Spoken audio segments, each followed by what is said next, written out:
There you guys are. I thought you weren't gonna make it. We had a difficult ride here. What do you mean? Flashback. Joe! For the love of God, Joe! Turn that music off! My ears are bleeding! Joe, please, I'm begging, turn it off! Hell no! This song is a bop. Hell yeah, it is. Turn it up, Joe. Well, that's something. Either way, thanks, Ben, for being here to be the DM for our Star Wars campaign.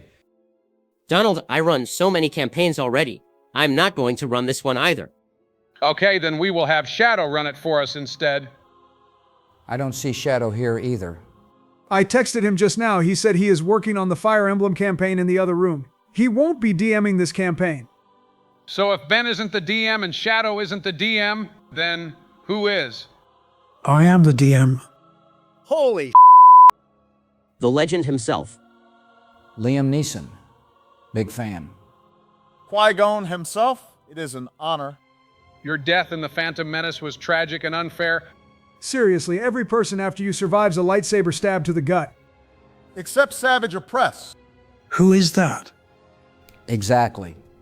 Anyway, are you really going to be our DM for this campaign? I am. Shadow has been working on this campaign behind the scenes while he waited for the credits to recharge, among other things. I will be running it in his stead. Let's get started then. Tell us about this campaign. Gladly. Let me first set the scene of the time period you are in. It's the second year of the Clone Wars as the Republic and Separatists expand across the Outer Rim. Their occupation of key trade worlds and resource hubs begins to disrupt long-standing Hutt-controlled economic networks. In response, the Hutt cartel temporarily unifies its major Khajiitics and issues a warning demanding that both factions withdraw from critical territories or face retaliation. When the warning is dismissed, the Hutts escalate into coordinated economic warfare, deploying mercenaries, pirates, smugglers, and criminal syndicates to sabotage fuel depots, disrupt hyperspace routes, and seize or destabilize key trade lanes. This gradually evolves into a galaxy-wide blockade strategy that traps Republic and Separatist forces in isolated sectors, severely weakening supply lines and war logistics, collapsing regional economies, and forcing entire systems into dependency on Hutt-controlled trade corridors.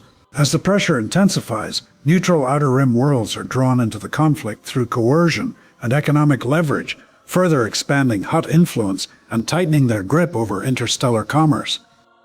Whoa, involving the Hutts in the war like this was a missed opportunity for the Clone Wars. I think they did involve them, but they never did anything like this. And honestly, I can see this happening.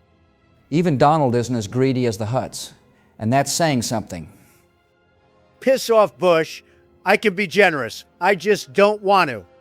Sure you can. What else do we need to know?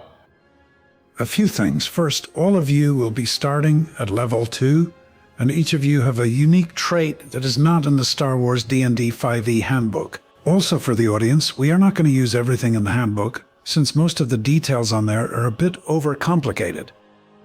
In short, Shadow doesn't want to read.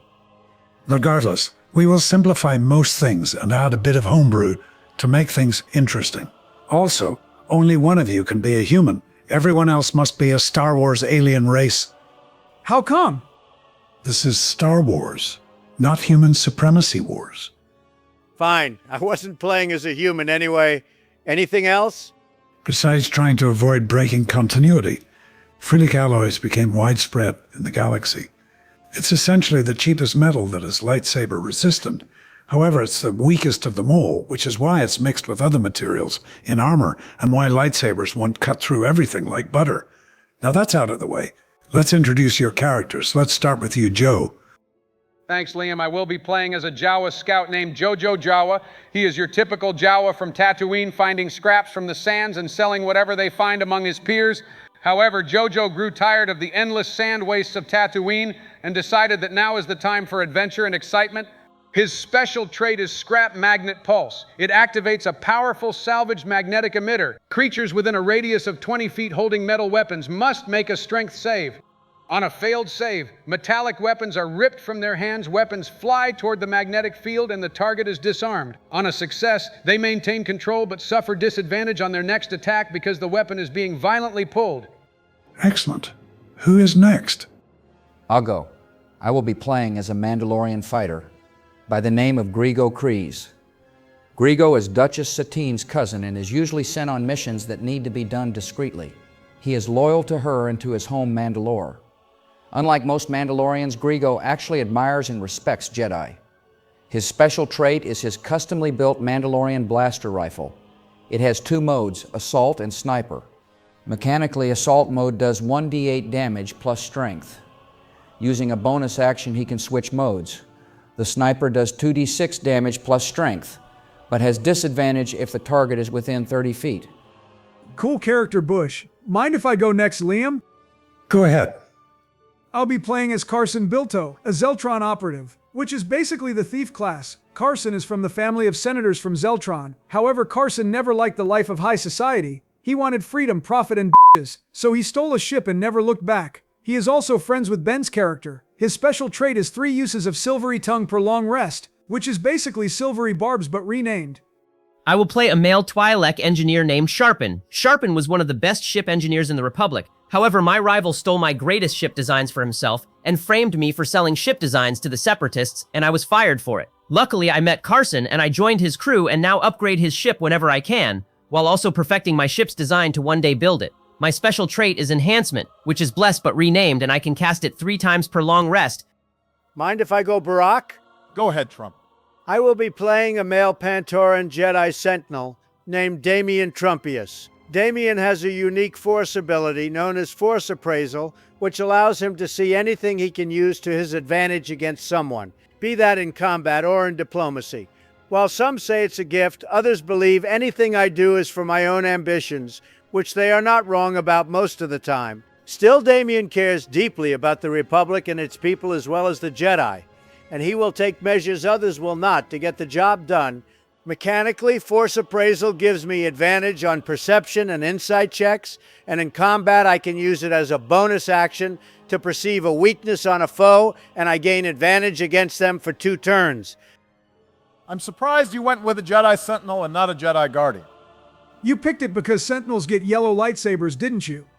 That, and because the Jedi Sentinels need more love. They are severely underrated.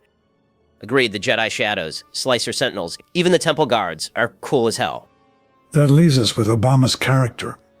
I will be playing as a male Zabrak Jedi Guardian named Boris Scano. Boris is a very compassionate Jedi who values protection above all else. Unlike most Guardians who rely on their martial strength, Boris enters conflict with patience and discipline. He will not ignite his lightsaber unless all other options are considered. Boris also possesses a unique Force ability known as Force Barrier. As the name suggests, it creates a powerful defensive field capable of stopping barrages of blaster fire and even heavier attacks. Mechanically, you and allied creatures within 10 feet gain +2 AC. Ranged weapon attacks that originate outside the barrier have disadvantage. As a reaction, when a creature inside the barrier takes damage from a ranged attack, you may reduce the damage by 2d10 plus your strength or dex modifier. I can use this force ability 3 times per long rest. Excellent. These characters are very well created and very unique. Do you have any other questions that you'd like me to answer? Yes, actually. What planets did the Separatists and Republic start occupying that pissed off the Hutts? The planets include Ryloth, Cerilur, Cladoween, and Lycia. Hang on. Ryloth had several episodes in the Clone Wars series. Correct. This mostly happens before those episodes. Again, we are most likely going to be breaking continuity, so bear with me. It's fine. Star Wars timelines are difficult enough to figure out, maybe even more than Five Nights at Freddy's. I'm still the world's best security guard, by the way. Wrong channel, Donald. One more thing. Besides me and Ben, how will we come across everyone else? That will be revealed in Session 1. I will say this much. You will not be meeting in a space tavern. So cliché. That will conclude our Session 0. I wish you all a safe car ride home. And to the audience, please like, comment, and subscribe, and hit the bell to not miss an episode. Let us know what you'd like to see in this Star Wars campaign. Have a good day or night, and we will see you next time.